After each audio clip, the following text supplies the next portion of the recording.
नमस्कार, मी अश्विनी बर्वे सुपर चारचौघी या आपल्या यूट्यूब चॅनलमध्ये तुमचं स्वागत करते. आपण वेगवेगळ्या मैत्रिणींना भेटतो, त्यांच्याकडनं अनेक गोष्टी शिकतो. आज आपल्याबरोबर शबाना शेख आहे. तिने आयुष्यामध्ये काय काय केलं, कोणत्या गोष्टींना तिने तोंड दिलं, हे आपल्याला ऐकण्यासारखं आहे. त्याच्यातून आपण खूप गोष्टी शिकू शकतो.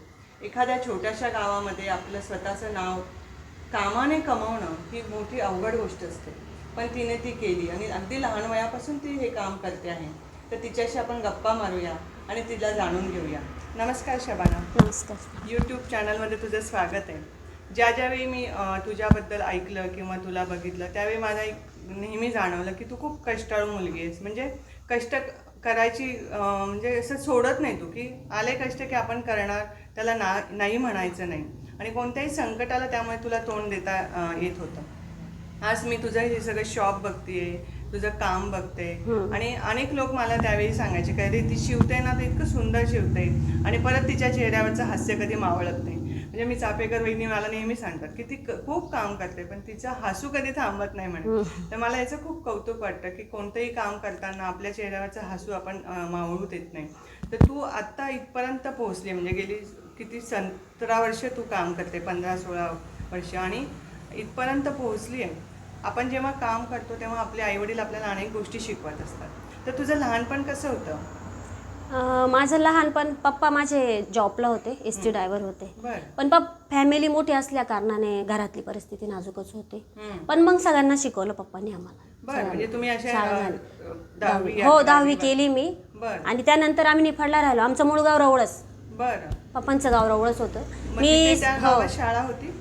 हो कुंदवाडीला यायचो आम्ही. 3 किलोमीटर येणं 3 किलोमीटर जाणं. गाडी वगैरे काही नव्हती. मस्त रमत गमत जायचं आणि रमत गमत यायचं. त्यानंतर 97 मध्ये आम्ही निफाडला आलो. तेव्हा वैनेतेला ऍडमिशन झालं माझं 7वीला. हो 10वी पर्यंत केली मी शाळा. पण नंतर मला थोडं विषयामध्ये गणित आणि इंग्लिश विषयामध्ये मी जरा म्हणजे डोकं माझं हे होऊन गेलं. मग मम्मीला म्हटलं मम्मी मला काही शाळा शिकायची नाही, आता माझं काही डोकं चालतच नाही शाळेत. मग मम्मी म्हणे आता काय करायचं. म्हणे मग आता घरात काम कर. दोघी बहिणींचे लग्न झाले होते. आम्ही 5 भाऊ बहीण आहे ना, 3 बहिणी 2 भाऊ. दोघींचे लग्न झाले. मम्मीलाही काम कमी कंटाळा यायचा. मग मम्मी म्हणे बाई आता घरातलं काम शिक, तुझं लग्न करू. मग 17व्या वर्षी उगावला दिलंय मला. ते आले बघायला मला तेव्हा. मग ते एकच स्थळ आलं मला आणि त्या एका स्थळामध्ये माझं लग्न होऊन गेलं. पण त्यावेळी तुम्हाला असं लग्न करायची इच्छा होती? नाही हो, तेव्हा काय कळतं. पप्पा माझे खूप मतलब दरारा होता माझ्या पप्पांचा घरात. जे पप्पा म्हणतील ना तेच योग्य, तीच पूर्व दिशा असायची. पप्पा म्हटले मग करायचं लग्न. बालपणच. आणि लग्न म्हटल्यावर थोडंसं वाटतं मनाला लग्न काहीतरी असतं बरं का, काहीतरी चांगले कपडे मिळतात. हो हो हो असंच लग्नानंतर मग उगावला मी 14 वर्ष होती सासरे. नवरा एकटाच आहे माझा. सासू सासरे वारले. नवऱ्याला पाठिंबा नसल्यामुळे नवरा मग म्हणजे आम्ही इथंच आलो. आमची फॅमिली मुलं माझ्या शाळेत वैनेतेला होती ना. आणि तुम्ही 10वी झाल्यानंतर लगेच कामाला सुरुवात केली, म्हणजे शिवणकाम? सासूनी मला 1 वर्षानंतर सासूचं इच्छा होती खूप का माझ्या सासूने शिवण क्लास करावा, ब्लाऊज शिवावी. मग मला सासूने तिथं क्लास लावला घरी उगावला.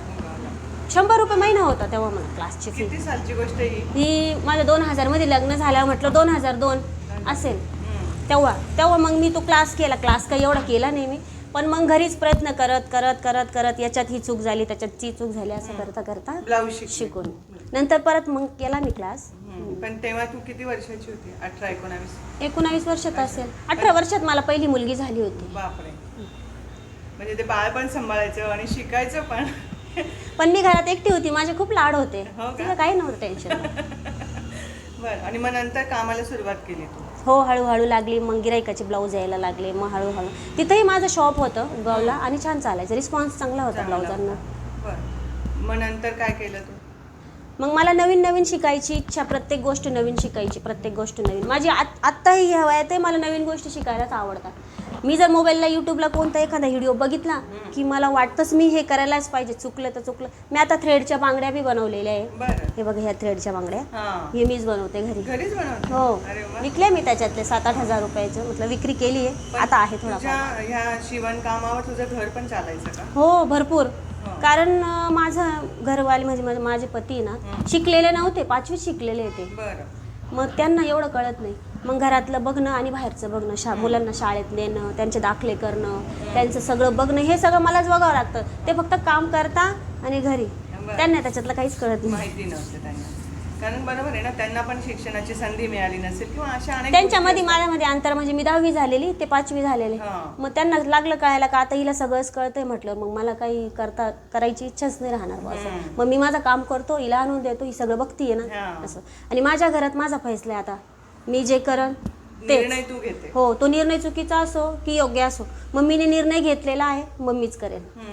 पप्पांचा विषयच नाही येत.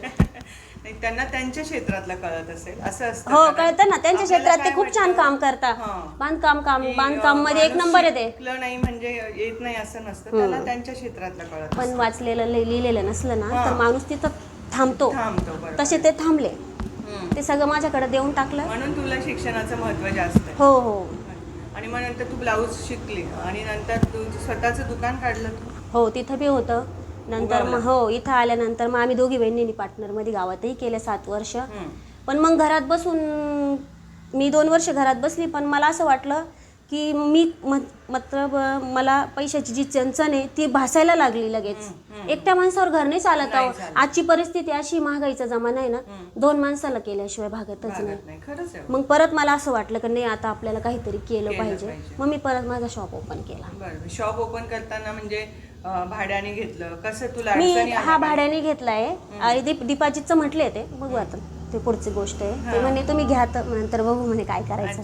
नाही, पण आधी तुम्ही गावामध्ये शॉप उघडलं होतं ना, हो, तर त्यावेळी पण तुम्हाला काही अडचणी आल्या का?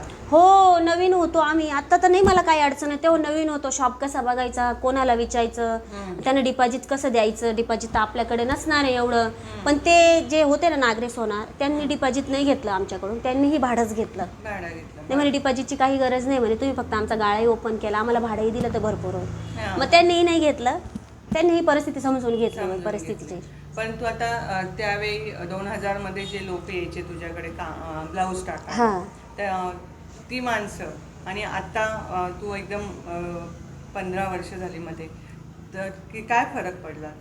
म्हणजे तेव्हा जेव्हा माझ्याकडे पहिलं गिराईक आलं उगावला, तेव्हा मला म्हणजे माप कसं घ्यायचं. आता मी तर गिराईक तर आलंय माझ्याकडं, मग माप कसं घ्यायचं खूपच म्हणजे माझा खूपच गोंधळ झाला. पण मग मी शांत डोकं ठेवून त्या व्यक्तीचं शांतपणे माप घेतलं, तिचं ब्लाऊज घेतलं आणि मग ती गेली. तिला मी सांगितलं तुला एवढ्या दिवसानंतर देते. पण ती गेल्यानंतर मला परत असं वाटलं मी गिराईकाचं ब्लाऊज तर घेतलंय, पण आता शिवायचं कसं ते.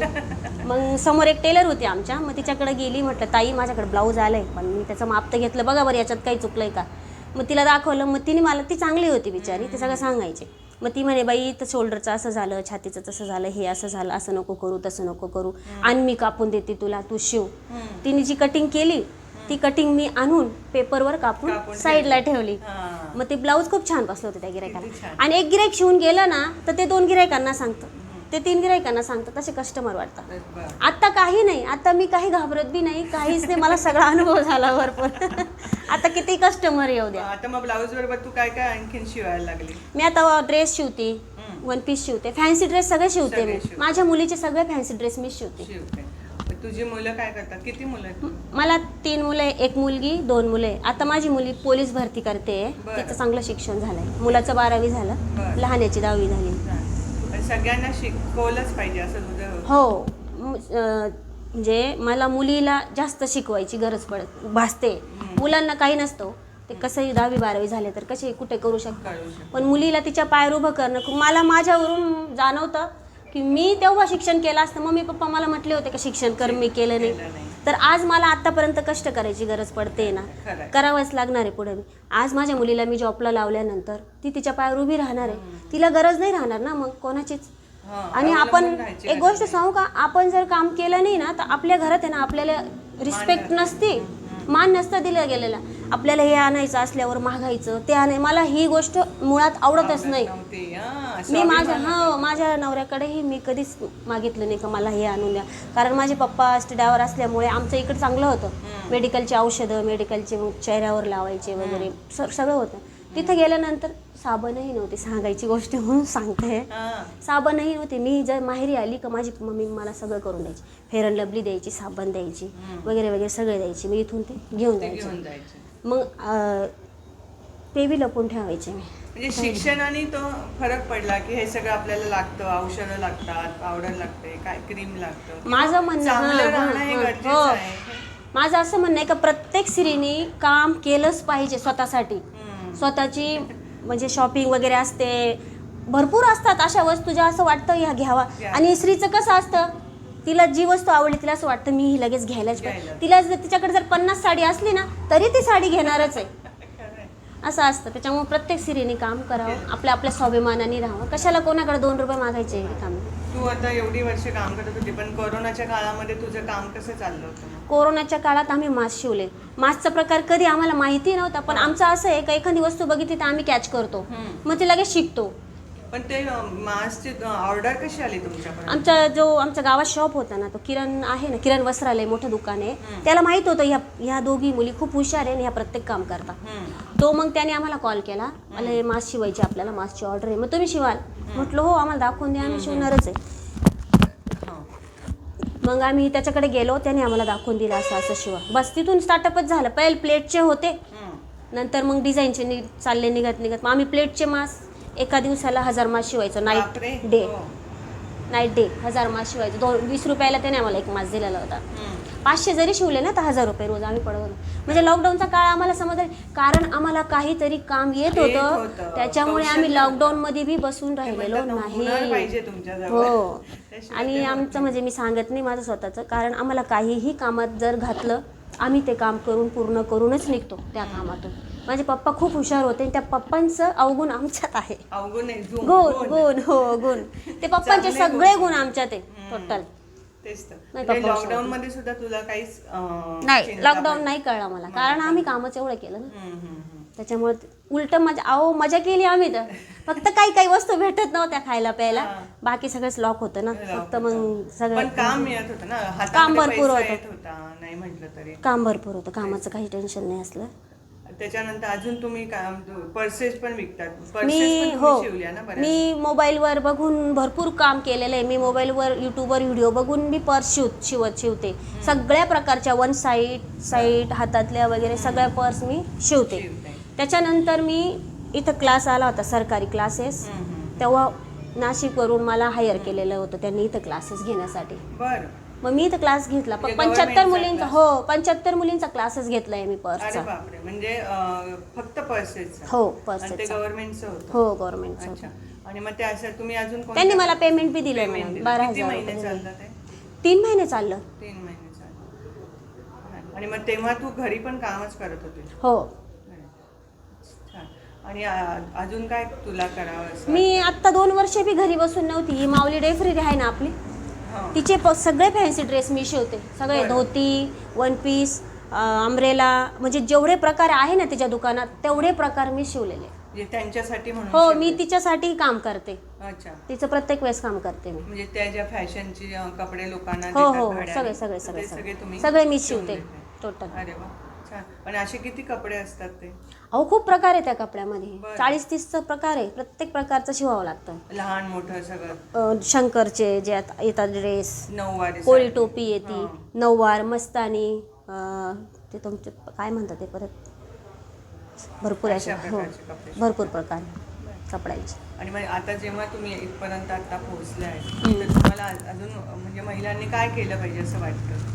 मला वाटतं प्रत्येक महिलांनी आपल्या स्वतःसाठी काम केलंच पाहिजे. आपल्या स्वतःचे जे शौकपाने असतात त्याच्यासाठीही केलंच पाहिजे. आणि मुलींना शिकवलं पाहिजे. हो, मुलींना शिकवलं पाहिजे. आणि माझं परत एक सांगणं आहे का मुलगा आणि मुलगी हे बरोबर आहे. ज्यांना 2 मुली 3 मुली होतात ते नाराज होऊन जातात ना. हो ना. नाही झालं पाहिजे नाराज. आजकालच्या जमान्यात मुलगा तरी एक वेळेस बघणार नाही तुम्हाला, पण मुलगी बघणार. आम्ही नाही आमच्या आईकडे. मग माझ्या मुलीचा इतका जीव आहे माझ्यामध्ये. ती काय म्हणते माहितीये का, मम्मी मी जॉब केल्यानंतरही मी फक्त तुमच्यासाठी, माझा अर्धा पगार फक्त तुमच्यासाठी राहणार आहे. आता माझ्या बहिणीच्या मोठ्या मुलीला 2 मुली झाल्या, ती नाराज झाली. म्हटलं अगं नाराज नको हो बाई, काहीतरी देवाचं असतं, त्याने तुला 2 मुली दिल्या म्हटल्यावर पुढचं काहीतरी पुढच्या दृष्टिकोनातून तुला 2 मुली दिलेल्या असेल असं. नाराज झालं का मला लई राग येतो त्या व्यक्तीचा. माझं डोकंच खराब होऊन जातं मुलगी म्हटली का. मला मुली खूप आवडतात. 3ऱ्या मुलाच्या वेळेस बी मला अपेक्षा मुलीचीच होती. म्हटलं एक मुलगा झालाय, मला 3ऱ्या मुलाच्या वेळेस जर मुलगी झाली तर मला खूपच आनंद होईल. तो मुलगाच झाला. बर.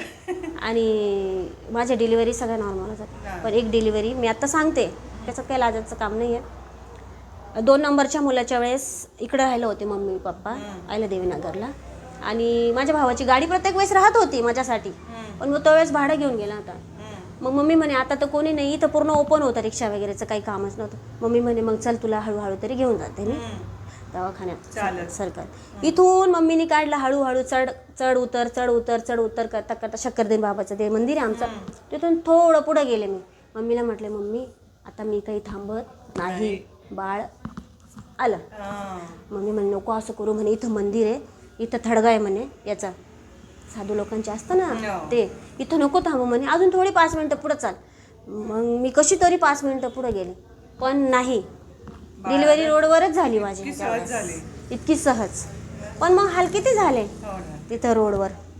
परिस्थिती बेकार असते बाबा, आणि परिस्थिती शिकवती, जगायला शिकवते. माझ्याकडे समजा माझ्या मम्मीकडे खूप पैसे वगैरे असतात, खूप असतात, मी काय केलं असतं, मम्मी आता माझं सीझर कर, मी काही नॉर्मल होत नाही. पण आपल्याला दोन्हीकडची परिस्थिती बघायची होती, सासरकडची माहेरकडची, असं. तेव्हा ती डिलिव्हरी माझी तिथं झाली रोडवर. मैत्रिणींनो, आपण शबानाशी बोलताना आपल्याला किती छान वाटतं, किती अनेक अनुभव सांगते आणि ती सगळं जगलेली आहे. आणि त्या संकटांना तिने किती हसत हसत तोंड दिलं असेल हे आत्ता आपण तिच्याकडे बघताना आपल्याला कळतंय. परंतु ती इथपर्यंत पोहोचली, तिचं एक मोठं शॉप आहे, ती साड्या विकते, वेगवेगळ्या प्रकारचे ब्लाऊज शिवते, आणि मुख्य म्हणजे कोणत्याही कामाला ती नाही म्हणत नाही.